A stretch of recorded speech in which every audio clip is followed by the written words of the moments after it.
Good afternoon, everyone, and welcome to today's webinar. Great, we made it. Final changes to the CSBG State Plan FY 2019. I'm Katie Kajowski with NASCAS, and presenting today we have the team from the Office of Community Services. We have all participants on mute right now, so if you have a question, please place it in the Q&A or chat boxes on the right-hand side of your screen. We will unmute folks near the end to ask for any questions. We will hopefully answer all of the questions that you have today. So I will turn it over to OCS to get us started. Hi, everyone. We can go to the next slide. This is Monique Alcantara from the Office of Community Services, Division of Community Assistance. Thank you, everyone, for joining. We know that we had some schedule changes, so we appreciate everyone to take some time out of their day and join us for today's webinar. Today's follow-up to the one held in January about the revisions to the state plan. While not focused on every revision, we want to focus on some of those major revisions. During the webinar in January, we spoke about some of the technological advances that we want to make, and we'll discuss whether or not we were able to make those happen. Before handing it over to Renika, I also want to thank everyone for their patience with the master list. We know there have been some technical difficulties, and we've been working hard to fix those. Please continue to email myself, Nikki, and CSBG State, and we'll get those fixed and work with you directly. Now I'll hand it over to Renika. Oh. Next slide. I'll go over to Renika again. I want to speak about the OCS guidance that we released in relation to the state plan. We released Action Transmittal 2018-02, which is the application for fiscal year 2019 funds for states and territories based on the availability of CSBG funds. That was released on July 27, 2018. Attached to Action Transmittal is an Excel guide, which will tell you which of the responses are pre-populating into this year's state plan from your previous submission. So if you have not had a chance to view that, please do. We will talk about some of those today, but as you're going through it, that will help you as you're preparing your responses and getting ready to complete the state plan in the online data collection, or ODC. And to bring your attention to two other guidances that were released in the form of Dear Colleagues, which were the open comment periods. Both of these open comment periods have detailed guidelines about all of the revisions that were made to the CSBG state plan since fiscal year 2015. So if you have questions about some of the changes and the reason why those revisions were done, please look at the guidelines that are attached to these two Dear Colleagues. And hand it over to Renika. Thank you. I will now provide a very brief overview of the CSBG state clearance, share some important dates, and remind the states of a few necessary requirements for of this year's state plan. Next slide.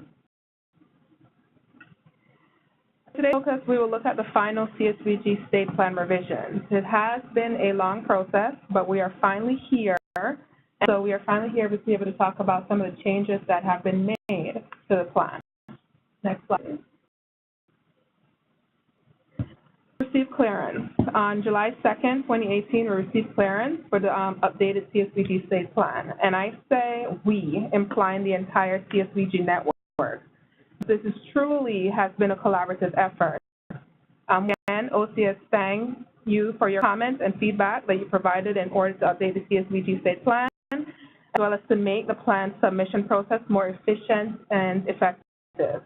Revised and automated state plan, which incorporates the 3 performance management efforts, organizational standards for CSBG eligible entities, accountability measures for states and OCS, and results-oriented management and accountability, or ROMA, be accessed through OCS Online Data Collection System, or OLDC. The updated plan not only increases efficiency for the plan submission process, also provides greater capacity for data analysis. Next slide, please. Reminder that all plans are due on September 1st, 2018, and please know that technical assistance from OCS office will be offered through Friday, August 31st, 2018. Next slide, please. As previous years, there will be 2 submission groups for the fiscal year 2019 state plans. Group A states are required to submit the CSBG eligible entity master list, a new 1 or 2-year plan for fiscal year 2019. Group states are required to submit the CSBG eligible entity master list and SF424M for fiscal year 2019. Group B states, please note that states may also submit an update to already accepted plan. Slide, please. Before we continue, I just want to note that if the states and B that are updating your previous state plan, you will still be updating the fiscal 2015 state plan form. It will update to the new format for fiscal year 2019. So if you are making revisions to your already submitted fiscal year 2018, but not submitting a new plan for fiscal year 2019, you will be working based on the original format. Next slide. Please be reminded that everyone must complete the master list this year, regardless of whether or not you are submitting a new or revised plan. And the completion must take place before starting the fiscal year 2019 state plan. We're made aware of 2 major things in regard to the master list. 1, that the DUNS number does not allow an entry to start with 0. Our technical partners are working on a fix, and that should be completed this week. Additionally, we realized that there were not enough characters for the geographical area. This is also being updated to 500 characters and should be updated this week. The webinar on completing the CSBG eligible entity master list was conducted on July 30th, and recordings available via the NASCAS website. We will also do a refresher during tomorrow's webinar for those who are submitting new plans for this year. And we'll provide more information on that later. I'll pass it over to Nikki Frazier, who will begin the conversation detailing the changes made to the CSBG state plan. Thank you, Rhonda. CSBG state plan. Next slide, please. I'll provide a summary on the revisions that have been made. We have changed the name of the report to CSBG State Plan. The abbreviation for that is CSP. For Section 13, we saw no reason to update. Section 14 and 15 were not updated because it contains quoted language from the CSBG. We look for additional areas in the plan to revise using available technology, i.e. skip logic and field pre-population. Limits were updated to accurately reflect data entry needs. We are explicit that states should report data on the federal fiscal year, which is October 1st through September 30th. Next slide.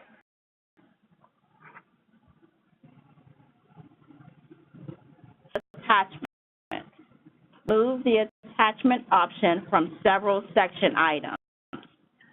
4.3, 10.2, and the entire section 15, attachments are accepted but not required.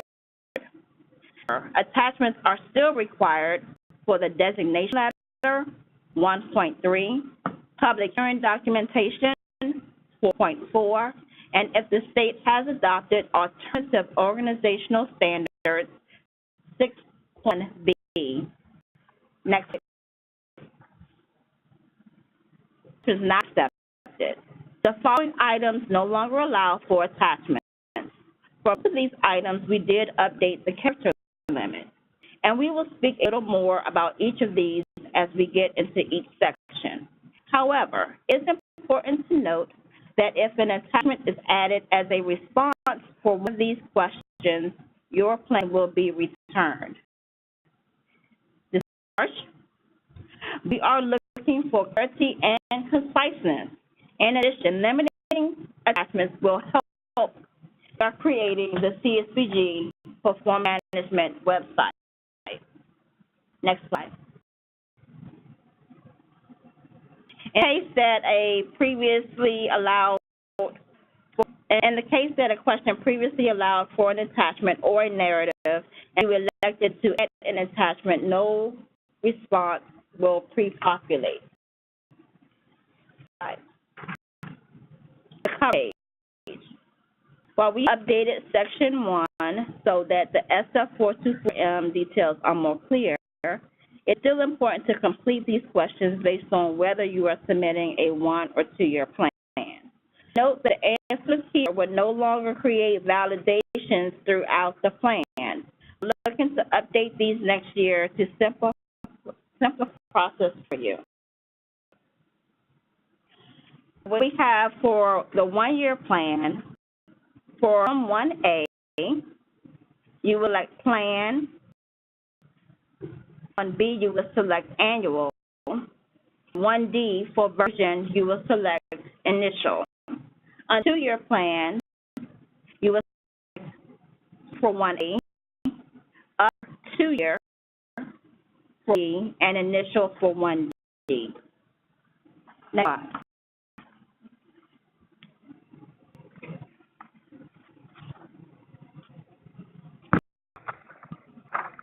Section 1.1 and 1.1A. Impacted questions allow for a 1-year or 2-year response. So if select that you are submitting a 1-year plan, you'll only have to provide responses for 1 year for these questions. If you select 2-year, then you have to provide responses for each year for these questions. Each will have their own response, so that is clear. Understand that things change, so here you will have the option to update your 2nd-year responses. Also, please remember that the state plan and Module 1 of the annual report are reporting on the federal fiscal year, October 1 through September 30. 1.2 through 1.5. 1.2, 1.4, and 1.5 are read-only unless you select there are changes. As you can see in the image, the items under these questions are hidden. When you're at, they will all show. This year you will have to select yes and update 1.2B, 1.2D, and 1.1B. However, we do suggest that for this first year, you review all your responses. We'll discuss this more during tomorrow's webinar. Also, we feel that this change allows for you to only focus on those items that require updating. That 1.3 requires that you attach your designation letter. There are revisions to Section 2, with the exception of 2.3, all of your previous responses pre-populate. So we'll move directly to Section 3. Section 8. The checkboxes for 3.3A and 3.3C were updated, and therefore we felt they required a new response. 3.3B is a new question. 3.5 now allows for 1- and 2-year responses, so a new response is required. The other questions in Section 3 pre-populate your responses from your previous submission, but we highly recommend that you review all responses.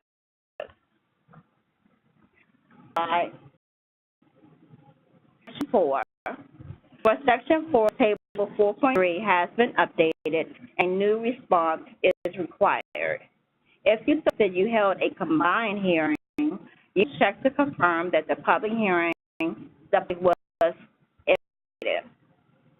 You will have the option to add rows as needed. As earlier, 4.3 requires attachments documenting hearing activities such as announcements, attendance logs, and meeting minutes. Correction 4.4.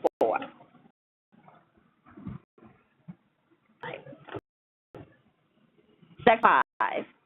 As a reminder, the master list must be pre-populated prior to starting your state plan, because it pre-populates 5.1. 3 to 5.3C are all new questions. During the January webinar, we mentioned that we are working on technology that will allow a drop-down list to be created from the master list. Unfortunately, that technology is not yet available. Therefore, if you have to provide responses from 5.3A through 5.3C, it is very important that when you go out the name of the agencies, that you write the official name as shown in the CSBG master list. This allows for human error, but we thought this would be better and simpler for you than transferring all of your eligible entities from the list for each of these. We're working on the technology that allows for a drop-down list. So if or when it becomes available, we will inform the network. I will hand it over to Monique. Next slide. Thank you, Nikki. So now we'll look at Section 6. About half of Section 6 pre-populates while the items require new responses as shown here. Very quickly, 6.1 and 6.5 are both updated and therefore require new responses, while 6.1A, 6.1C, and 6.A are all new questions. Therefore, you'll have to complete a response.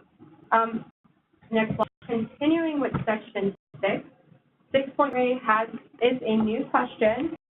The reason behind adding 6.4A is because the report we asked questions about organizational standards, and there is no way for a state to enter the entities that are exempted. So we added this new function. In the table, you're able to enter the eligible entities that were exempted. And as you can see, there's an auto calculation of the number of exempted eligible entities that will transfer into model 1. For column 1 with the CSBG eligible entities, please enter the official name as it is written in the master list. And we're still working on technology to create a drop-down list, but for now we will have to have you guys type them in. Next slide. And we'll about that during tomorrow's webinar. And 7, like Section 6, about half of Section 7 pre-populates, while the other items require responses as shown here. Section 7 is also the section that is most impacted by 1 versus 2-year plans.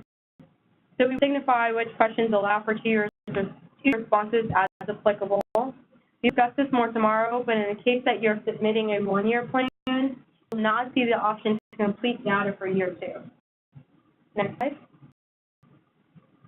Section 7, we want to focus a little bit on 7.2, 7.6, and 7.9. Updated this year where you're able to add percentages for 7.2 and 7.9 in the sense of how much are you allocating of CSBG funds to these 3 areas.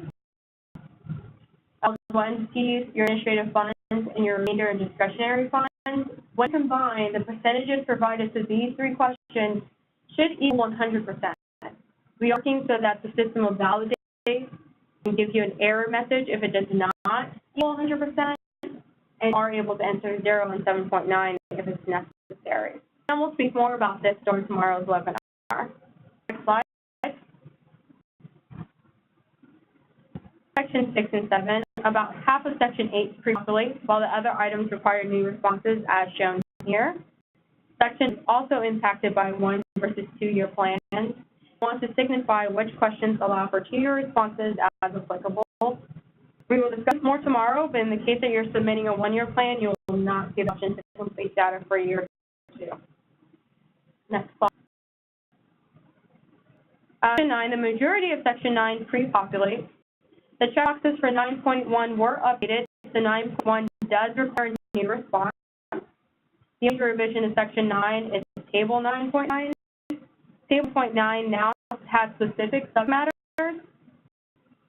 You add additional subject matters as you see the need, but it is not required. These subject matters speak to the topics of the state plan. We'll speak more about how to complete this table tomorrow. Next. Section, the majority of which also pre-populates. The listed here only requires a new response. 10.1, 10.8A, 10.8B, 10.9A, 10.9B, 10.10A, and 10.10B. Just to give you guys some clarification, 10.8A,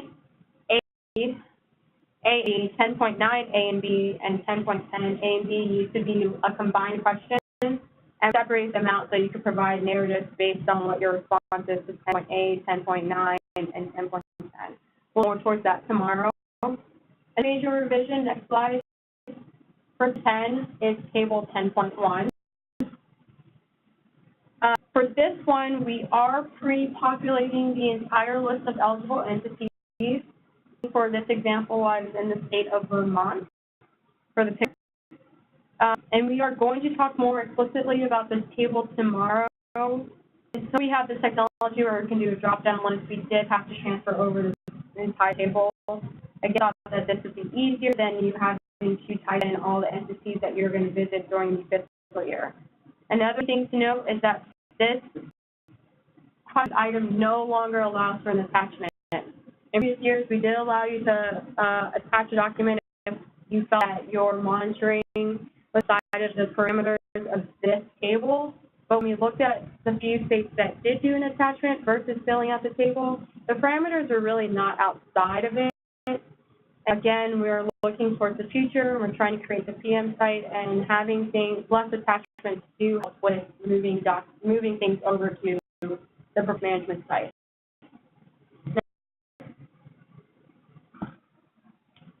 Sections 11 through 13, for the most part, all the responses do pre-populate. Section is 12.1. 12.1 previously had checkboxes and allowed for you to select all. Now they only allow for you to select one for the radio buttons or circle. So that's why 12.1 does not pre-populate. Next slide. There were some technical difficulties with bringing the responses over and making sure we had the right response. So you unfortunately have to enter new responses for the question listed here in section 14. 4.13 is a checkbox, so you are required to recheck it again. It is just a statement saying that you are following all these assurances. Section 15, there are no revisions. So nothing pre-populates. You must reselect the checkboxes. And just a reminder that attachments are allowed in section 15, but will not require you to actually attach your signed certification. You must keep a copy on hand, and you're more than welcome to attach it to your state plan if that is what you prefer. And one last thing before we move on is that during the presentation we talked a lot about pre-population. For those of you who have completed the state plan a few times, you know that collection system, or OLDC, allows for cloning.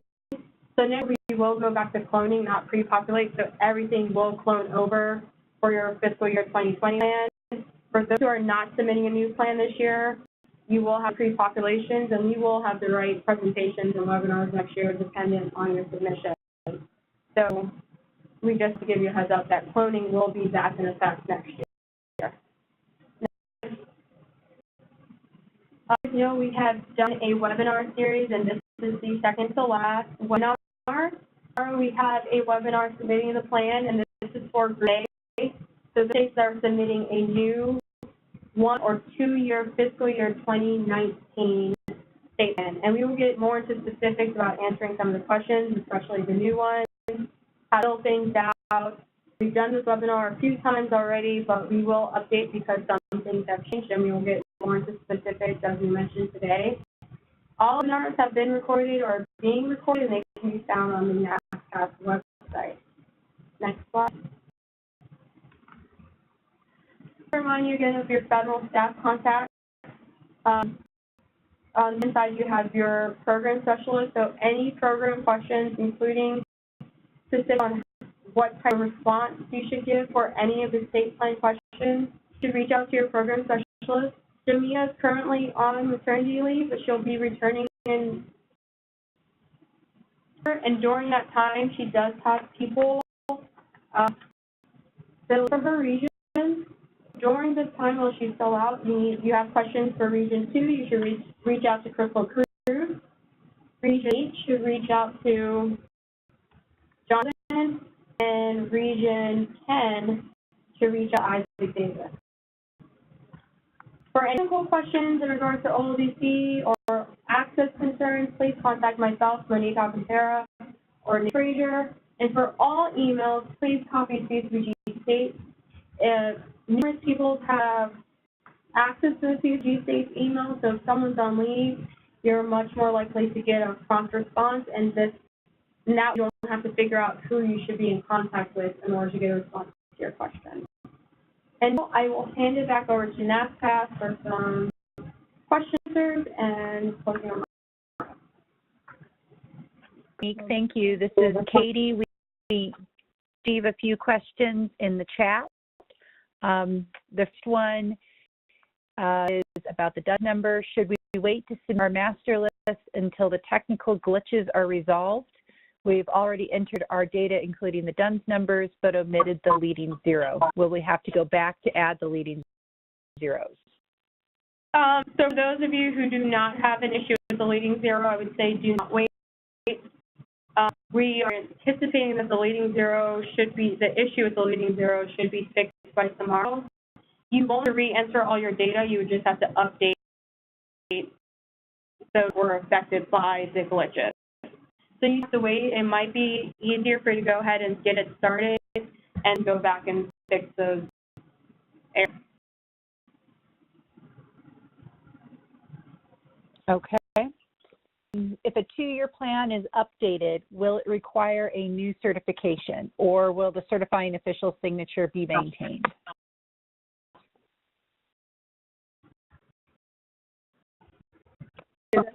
Monique? For your plan, there are a few circumstances where an update to a 2-year plan is necessary, and that's major revisions to 2-year plan. So, for one, if not a major issue that's occurring, then whatever changes that you were going to make can be updated in the annual report when we report on fiscal year 19 period.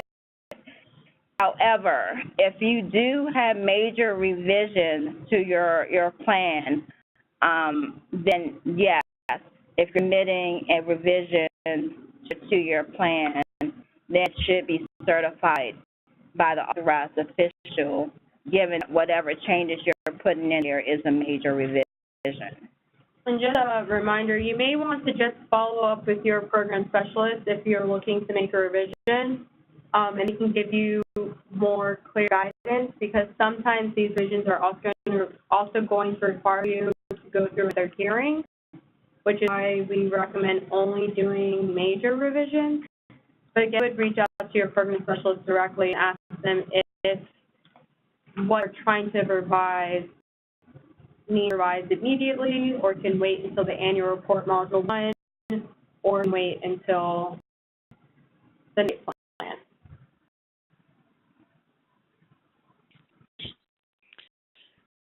Okay. Is the webinar tomorrow for 1-year plan submissions only, or is it 2-year plan submissions? Sorry, I spoke too soon. So for one, it's for every new submission, whether it's a 1 or a 2-year. Okay. When tomorrow you join, if you're submitting a new 2-year plan tomorrow, you should join. And will the state plan open in OLDC? It's open tomorrow, and we'll be releasing it to your colleague as soon as it's available. Speaking to our technical partners during this webinar, and they have told us that they're on schedule. Okay. And asking that once the once the eligible entity master list is submitted, does OCS have to review or approve before it repopulates the plan? No.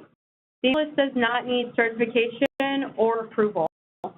As submitted, it will pre-populate into your state plan once you start your state plan. Does not affect any state plans that were submitted up to fiscal year 2018. It's only to affect fiscal year going forward. Okay. That is all I see in the chat window right now, unless I missed something or unless somebody's submitting one as we speak.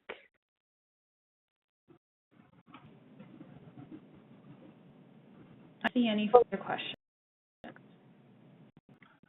Seems like there's some confusion around the zeros with the DUNS numbers, but it sounds like, Monique, you said that when will be again the updates to accept zeros? They're right now, so we're hoping by close of business, but to be safe, we're seeing tomorrow. So if you're having an issue with deleting zero, please reach out to Nikki and I directly, and we'll let you know when it's safe for you to go in and update. And it is ready in the testing environment. They just need to move it to production. So they're as we speak. Good to know. And that's Monique.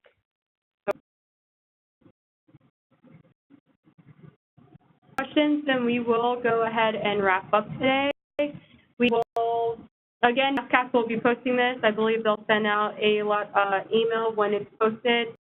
All of the webinars have been posted, so there is a webinar that speaks specifically to the CSBG eligible entity master list. Please join us tomorrow if you're submitting a new STAN, and we're looking forward to working with you and getting your responses this year. Thank you. Great. Thank you all.